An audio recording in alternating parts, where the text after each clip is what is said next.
lot of issues being debated right now at the South Carolina State House, from the medical marijuana bill to DEI.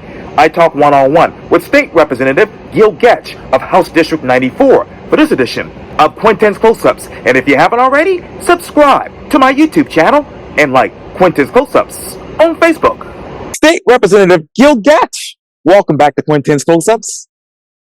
Hey, man, good to be with you.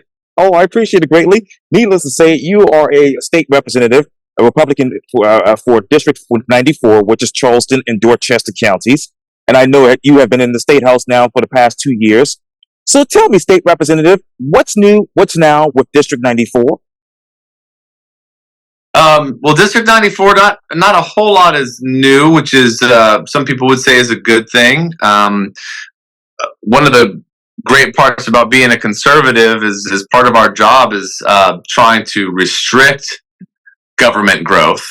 So that means sometimes that when people want to change a bunch of things that have been working well, we say no, because we don't need the government to be involved as much as the government would like to be involved in everything in our lives. So we not a lot is really changed in Somerville. Somerville's doing great. Everybody is happy. We've got booming businesses, and we have wonderful. It's a wonderful community of folks who are a lot like, I think, the Charleston folks, that they're laid back.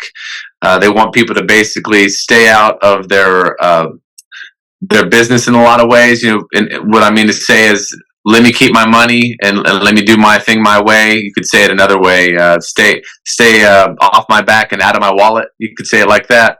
But everybody's doing great in Somerville, man. And Heather, my beautiful wife, and I, we have a new addition to the Gatch family with baby Claire. So that's new. That's different. Yeah. That's great. And congratulations, by the way. I saw the photos on Facebook, so that's just amazing for you and your family. But let me ask you this, State Representative. What is the government trying to, for lack of a better word, encroach on when it comes to the constituents of District 94? Well, you know, as far as District 94 goes, I mean, we're one of 124 districts, and we're a very important part of, obviously, of South Carolina. But there's just so much diversity in South Carolina, Quintin. You know that. You know, the upstate and the low country. Not a lot of. I guess the easiest way to say it is there's a lot of differences in personality and policy points that people want to see. So as far as District 94 goes, I think we like in Somerville for our money to be left alone. Stop being taxed so much. Stop making so many fees. Stop making things complicated with political or bureaucrat type red tape, things like that. And I think a lot of people in Somerville on the moral issues are a little bit more lenient. They kind of are more libertarian in that regard. They just say, look, you know, leave me alone, I'll leave you alone, and we'll live happily ever after. So I think that's kind of where District 94 is. I do hear a lot of people ask me about the medical marijuana bill. That's something that people ask me a lot about. And right now, we had a hard time doing that last session, and we're trying to get that done this session. But right now, there is some pushback on that, which I hope will change in the near future. Well, I wanted to ask you about that, so let me just jump right into the obvious. The medical marijuana bill, as you know, that's being taken up right now in the legislature, as you know. So when it comes to the medical marijuana bill, State Representative, why not just call it cannabis? Some people do medical cannabis, medical marijuana. I mean, I think it's spoken about with both terms. The pushback is, although I think it's overblown a little bit. You know, the current bill that we have is incredibly conservative. There's no smoking element to it. It has to be approved for approved certain ailments that are in an approved list. So it's incredibly conservative. And what I mean by conservative is that type of bill that's not it's not easily moldable to say, well, I want to smoke weed, and so this bill gets me to smoking weed, which was illegal and should be illegal in some people's minds. So now I can smoke weed legally with this new bill. It's not easily moldable in that way. This is very conservative and protected, and I think too much so personally, because I've always been of the mindset that if people want to smoke weed, obviously we have laws surrounding alcohol, and people drink alcohol. That you're not allowed to drink alcohol in certain ways, and you're allowed to drink alcohol in certain ways. I think the same type of framework should be applied to medical marijuana, or not. I said medical marijuana I should have said to marijuana in general. But we're not. We're light years away from legalizing right now, just full legalization of marijuana. This conservative medical cannabis bill has a lot of pushback, I think, because people see it morphing into a full-on legalization. No, excuse me. Yes, sir. I'm using my phone, and people call me often, so that might happen a lot. But anyway, but yeah, so this is a conservative bill. There's pushback from it based on what I just said regarding people thinking it's going to get morphed into full-on legalization. But there's incredible support. The polling data, which has been done over and over again, shows that 76% or more of people approve, and that's a bipartisan slice of South Carolina constituents. So it is a overwhelming majority of people believe that medical cannabis should be legal in South Carolina. So hopefully the Senate and the House will get on that same page with the constituents of South Carolina and get it passed soon. Should medical marijuana state representative be required as far as prescription from a medical doctor and filled by a registered pharmacist? Like I said, I'm for full legalization. So I would say no. If people want to use marijuana, I mean, there should be a framework around it, like we have in alcohol and other drugs that are that have legal framework around them. That you can't just use or sell in every way to anybody of any age. You can't just use it at any time in any setting. Obviously, that wouldn't work, but we already have that framework in place for alcohol. So I think that if people want to use marijuana, obviously for medical reasons, of course, but even if they wanted to use it and I don't smoke weed. I've never smoked weed. I don't have like a personal, like axe to grind for wanting to smoke weed. But I think that to disallow it, to make it illegal is, to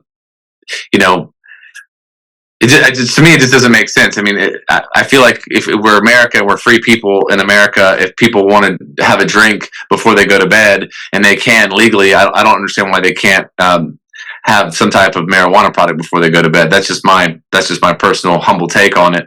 And there'd probably be a lot of tax revenue that would come from legalization of marijuana as well. I'm sorry, it's going to keep doing that. There's a lot of tax revenue that could be made as well. We're taxed into oblivion, and I think that and it's not just South Carolina has done a great job of reducing taxes, and we're continuing to reduce taxes point by point, year by year. The federal government still taxes the heck out of us. I'd love to get to a point where we can use things like marijuana, and sports betting is another one, and we could subsidize and basically make up for the taxes that we're taking from people. Let's leave people's money in their pocket, and then if somebody wants to buy marijuana or do sports betting, let's tax that to make up the lost revenue from just normal law-abiding citizens who just want to drink coffee and read a book and watch the news in their house. So, but anyway, that's a long a roundabout way of getting to the point where,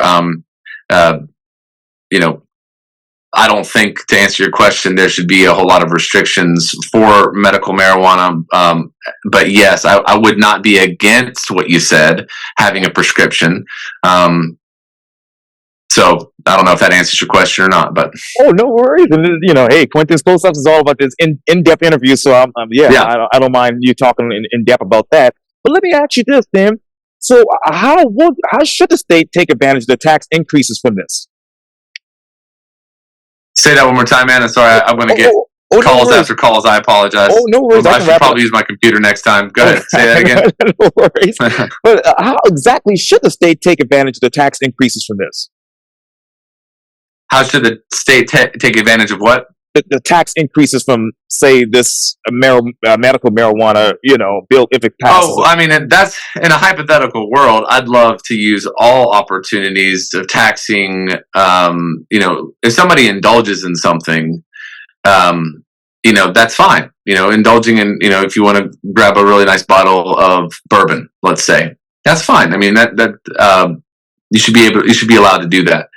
But tax that type of consumption, and then allow the consumption taxes to subsidize things like income tax. We should a person who is just a quiet, not non partying, let's say, not going out a lot, not just wants to basically be quiet and love their family and hang out at the house and watch TV, and read books and play music or something like that.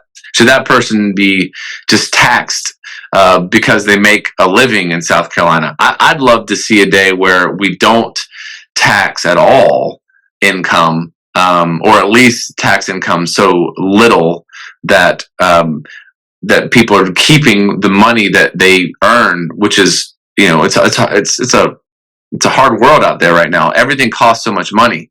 An apartment, the rent is just through the roof. Buying a house and trying to borrow money, that's expensive. So it's already expensive to live. I'd like to, and this is just my personal take, and I might be one of a few people who believe this way. I'm not trying to speak for the Republican Party. I'm certainly not trying to speak for the GOP. This is just Gil talking. I would like to see a day soon where we do not tax state income for people who just want to live a quiet life. We give their money to them. We let them keep their money. And if they want to go out and have a drink or go eat out at a nice restaurant and have a fancy steak dinner, then those things are taxed. But if people just want to stay home, they're not punished just for making money in South Carolina. I don't want to take people's money unnecessarily. So how do we get there? I don't know. I think part of the way that we get there is the legalization of marijuana, which wasn't your question, I know, but that's kind of where my head is. Sure. And also sports betting. I'd love to legalize sports betting so that we can tax that. And I know that wasn't your question either, but that's just where my mind is to get there. So be that as it may. Hope that makes some sense. And so if you were to eliminate the state income tax, what would you replace it with? The things that we were just talking about, the consumption style taxes, the things that people indulge in, whether it be shopping or alcohol or marijuana if it became legal, and the sports betting, those types of things. Having taxes that replace, if somebody wants to indulge in something like that, then those things would be taxed more. The answers are many. What I would love to see as a result are how do we keep people from paying those income taxes? How can we keep people's money in their pocket and not tax their hard-earned dollars? That's where I'd like to get. And if they were to eliminate the income tax, saying the state of South Carolina, how much money would the state actually lose? Those are all the questions that I don't know if we know the answers to yet. I'm sure that's a scary answer. That's one of the reasons why that would be a great argument against it. That we wouldn't be able to fund certain state programs. But of course, that's why we're here, is trying to figure out how to solve those problems. And I want to get back to you hopefully later this summer, so we can talk more in depth about the Sure. The betting and whatnot as well. But something else, and you mentioned programs. Obviously, it's another big topic right now at the State House. Well, it was a couple of weeks ago. Was a bill that was passed in the South Carolina House of Representatives targets as far as targeting efforts to promote diversity on college campuses. As we sit here right now, State Representative, where was the promotion of diversity before all of this? Are you talking about diversity, inclusion? Yes, sir, and equity. Equity, inclusion, DEI. Yes, sir. Well, look, before I go out on another tangent, what exactly is your question related to that? Yes, sir. I could just talk forever. Oh, no worries. I know, and I'm going back to an article from WCSC TV, but a bill passed in the South Carolina House of Representatives on Thursday targets efforts to promote diversity on college campus. So my question to you is this: where was the promotion of diversity before this bill was passed? Oh, I see what you're trying to get at. Well, I guess the way to answer that question is this way. The people that I talk to all across the state, I have not heard just a normal, hardworking guy or gal say, you know what, I really want state government programs and schools and agencies to indoctrinate me or my children. I've never come across somebody who's like really excited about the indoctrination of the masses by the government, and that's where all this really falls. You know, where the limelight is on that. I think people would like to be feeling safe that if they send their child to school, their child is going to be taught how to read and write.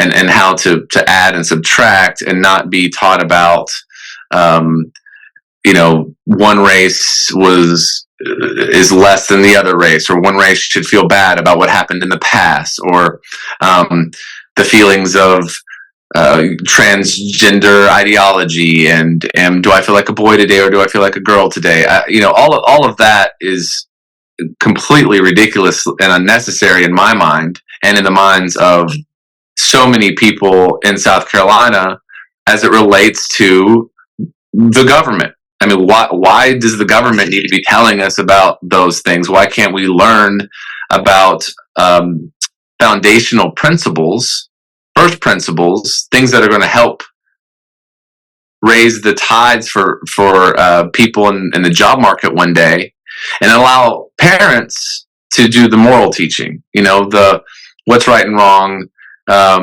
religion, sexual identity.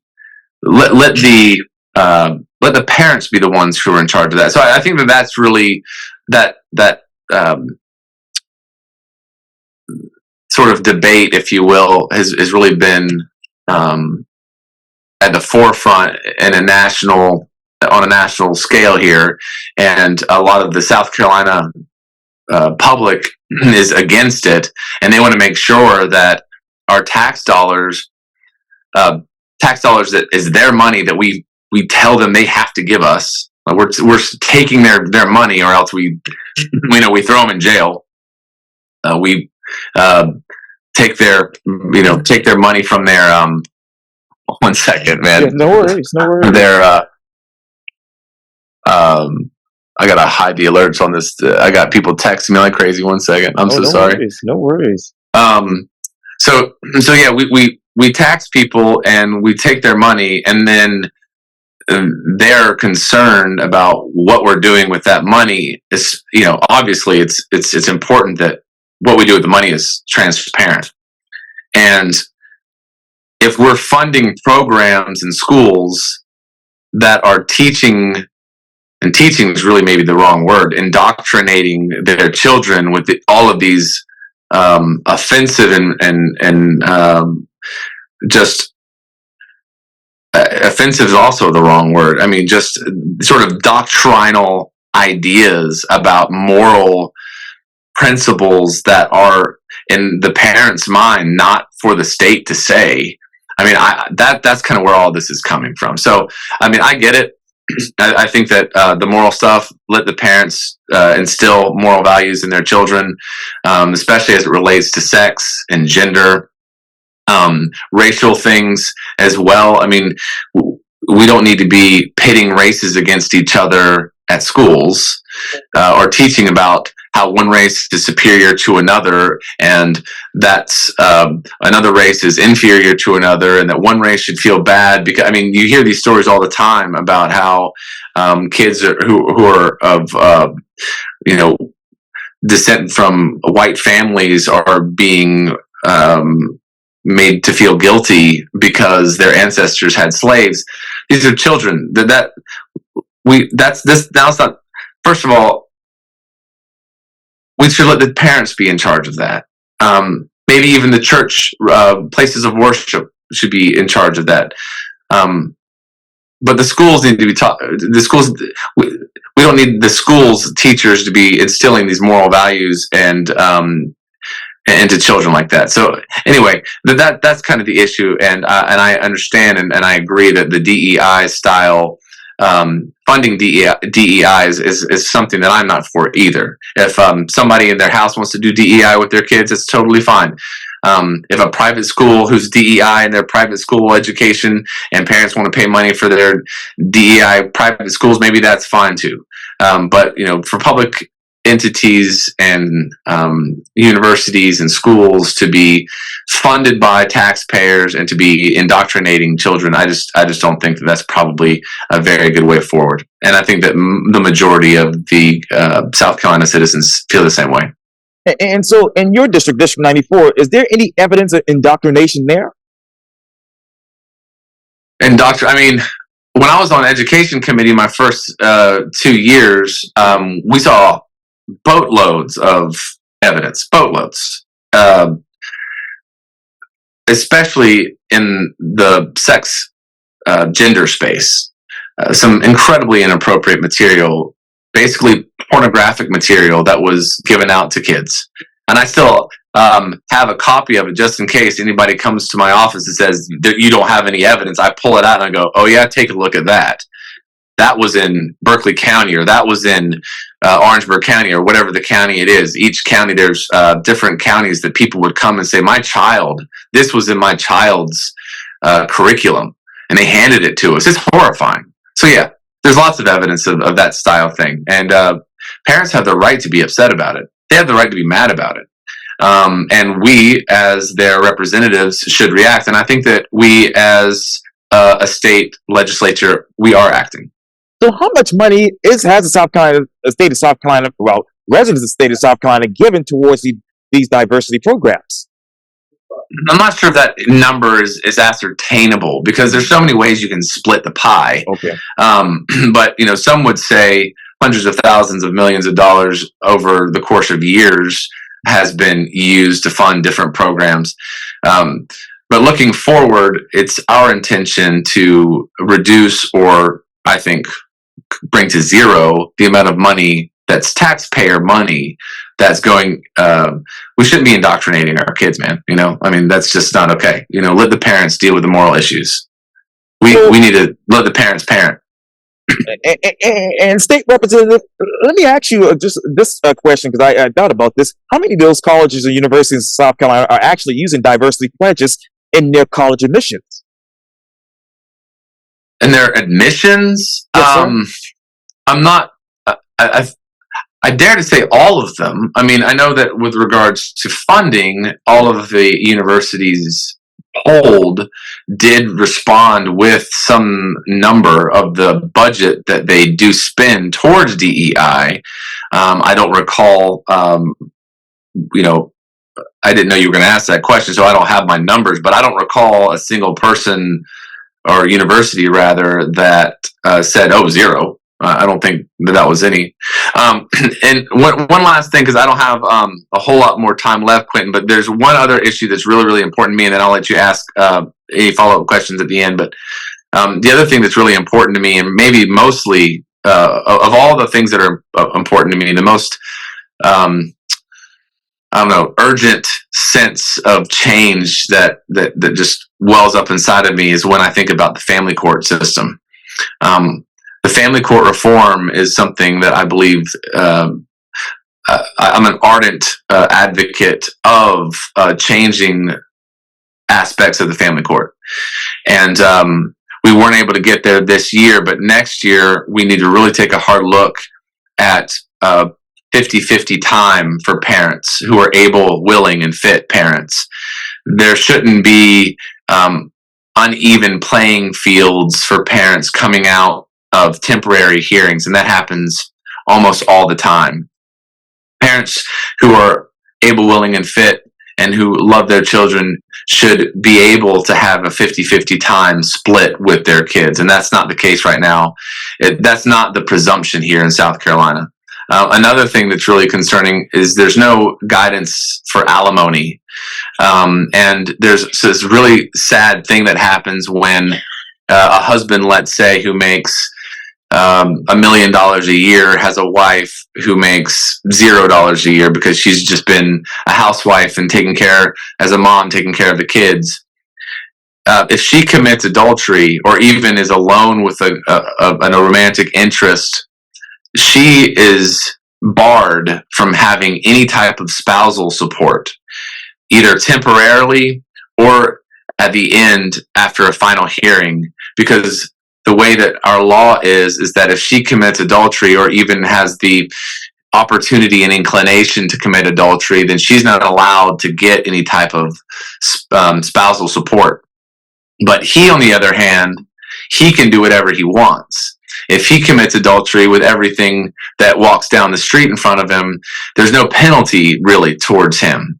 Well, he doesn't care about alimony because he has all the money.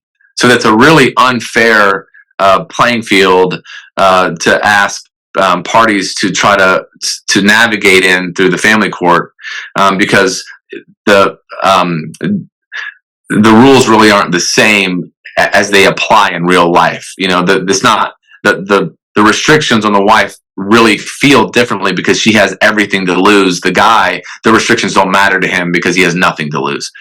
And one other one that's really concerning too is that there are some guardian ad litems who are just out of control.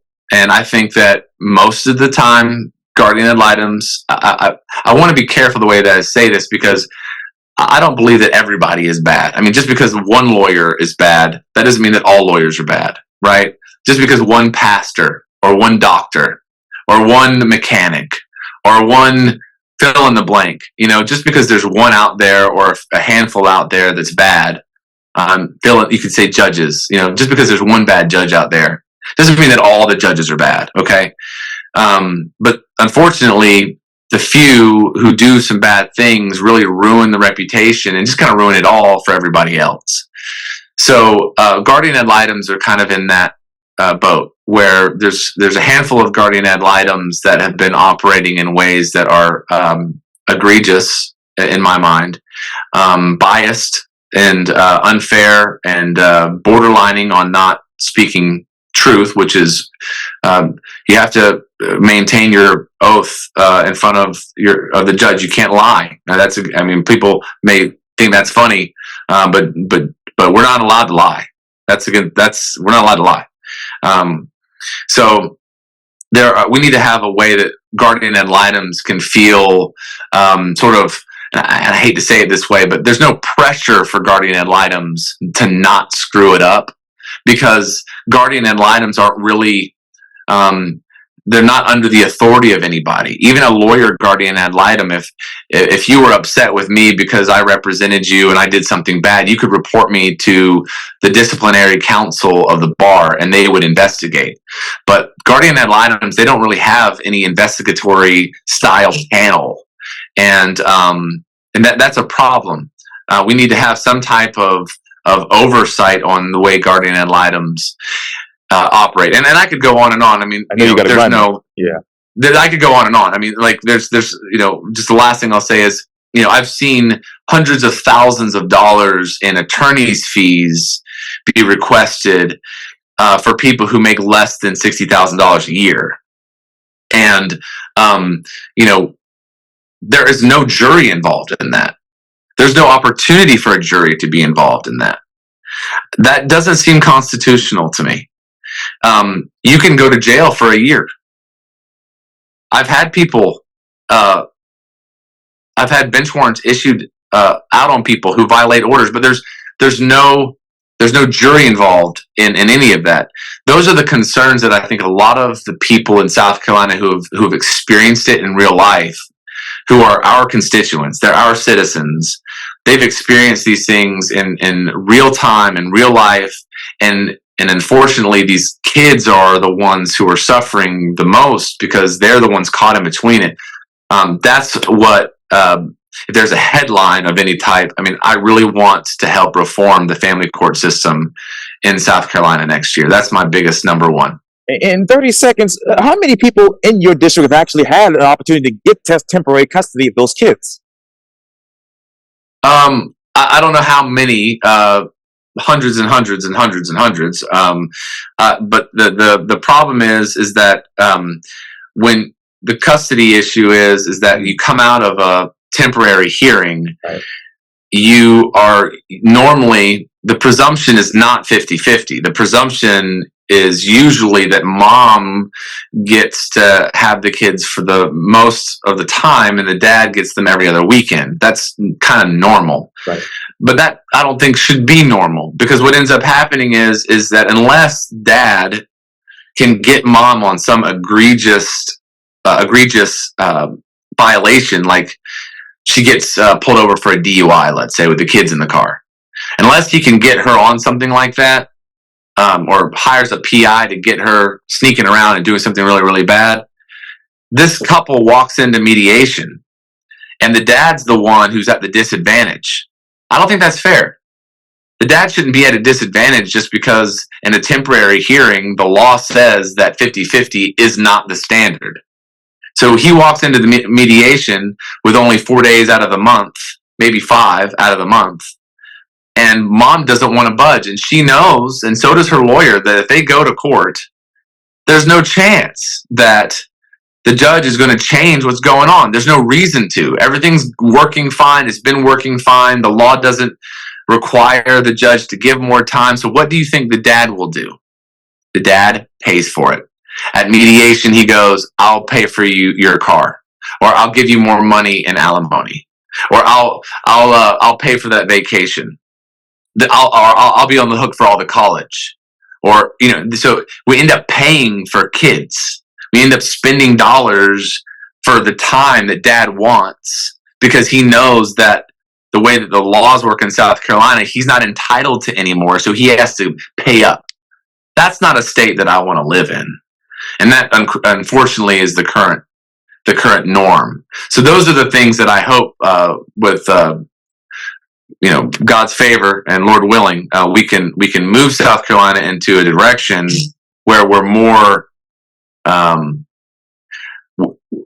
equitable as it relates to mom and dad who are able, willing, and fit, who love their kids, and kids should be with their parents who love them. That's always the best. And hopefully in the second interview, I can also talk to you about this more in depth as well. But for now, State Representative Gil Gatch, thank you so much for your time. And again, welcome back to Quintin's Close-Ups. Thank you, man. So good to see you. Likewise. Take care. Likewise.